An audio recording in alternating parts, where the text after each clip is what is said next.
दोस्तों live feed की हलचल कुछ ऐसी है। फरहाना बहुत ज़्यादा लेजी दिखाई दे रही हैं। अब लेजी कहें या अपसेट कहें, क्योंकि आज उनका तैयार होने में भी मन नहीं लग रहा है। जबकि तैयार होना फरहाना को सबसे ज़्यादा अच्छा लगता है। सुबह सुबह की चहल पहल, डांस वांस करना। डांस करने के बाद फरहाना बिल्कुल ऐसा लग रहा है जैसे बैटरी लो हो गई हो, फरहाना के अंदर की एनर्जी बिल्कुल ख़त्म हो गई हो। लेटे हुए दिखाई दे रही हैं, बैठे हुए दिखाई दे रही हैं। हाथ में अगर कपड़ा ले लिया है तो कपड़ा एक ही जगह पे रखा है, अगर ऐसे हैं तो फिर ऐसे ही हैं।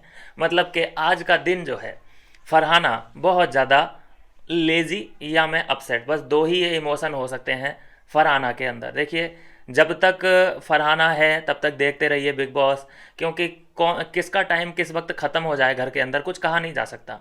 क्योंकि ये अब रियलिटी शो ना होकर के ये स्क्रिप्टेड शो हो चुका है। अगर ये स्क्रिप्टेड शो नहीं होता तो बशीर का जाना नहीं बनता था, अभिषेक का जाना नहीं बनता था, मृदुल तिवारी का जाना नहीं बनता था। ये तीन खिलाड़ी ऐसे हैं जिनको वोटों की कोई कमी नहीं थी, लेकिन फिर भी इनको भेजा गया।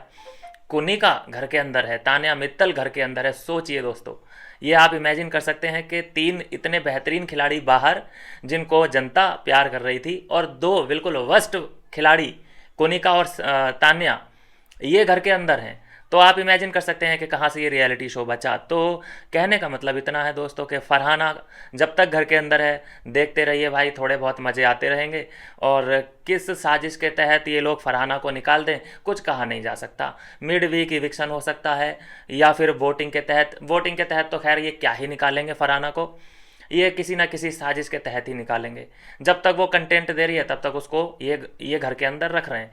इसीलिए आपने देखा होगा इतनी लड़ाइयाँ की हैं। सबसे ज़्यादा लड़ाइयाँ अगर किसी ने की हैं घर के अंदर तो फरहाना ने ही की हैं। फरहाना को एक बात समझ में आ चुकी थी कि मेरी फ़ैन फॉलोइंग इतनी नहीं है। उसे क्या पता कि अभी 1 मिलियन क्रॉस कर चुकी है वो, लेकिन उसको तो ये पता है कि मेरे बस 2-3 लाख फॉलोअर हुए होंगे। तो इसीलिए उसको सबसे ज़्यादा मेहनत भी करनी पड़ रही है कि मुझे सबसे ज़्यादा दिखना पड़ेगा, यहाँ पे सभी लोगों से माथापच्ची करनी पड़ेगी। और इसका फल भी उसे मिला है। वो अभी तक यहाँ तक सरवाइव कर चुकी है, गाली गलौज खा के, वीकेंड के वार पे डांट खा के, बेइज्जती करवा के वो यहाँ तक पहुँच गई है। अब देखते हैं कि कितनी एनर्जी और फरहाना के अंदर बाकी है, कितना वो और सरवाइव कर पाती है। देखो, मेकर्स तो सिर्फ यहाँ पे कंटेस्टेंट को यूज कर रहे हैं। जब तक उनके काम में वो बंदा आ रहा है तब तक उसको लेके चल रहे हैं आगे तक।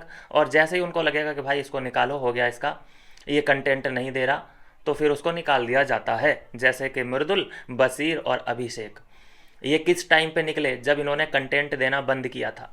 बशीर ने भी कंटेंट देना, लड़ना बंद किया था, तब निकाल दिया उसको। अभिषेक ने भी लड़ना बंद कर दिया था, वो अशनूर के चक्कर में पड़ गया था, इसलिए उसको निकाल दिया। मृदुल तो शुरू से ही लड़ाई के खिलाफ था, वो तो और लड़ाई को बंद कराने के पक्ष में था, तो उसको तो झेल रहे थे। क्यों? क्योंकि उसकी ऑडियंस चाहिए थी। लेकिन जब उन्हें लगा कि भाई ये तो खुद तो नहीं कर रहा है लड़ाई, लेकिन ये दूसरों को भी नहीं करने दे रहा है, तो इसको भी निकालो। तो इस हिसाब से मृदुल का भी पत्ता साफ किया गया है। देखते हैं फरहाना कितनी देर तक और सर्वाइव कर पाती है। मिलते हैं नेक्स्ट वीडियो में नई अपडेट के साथ।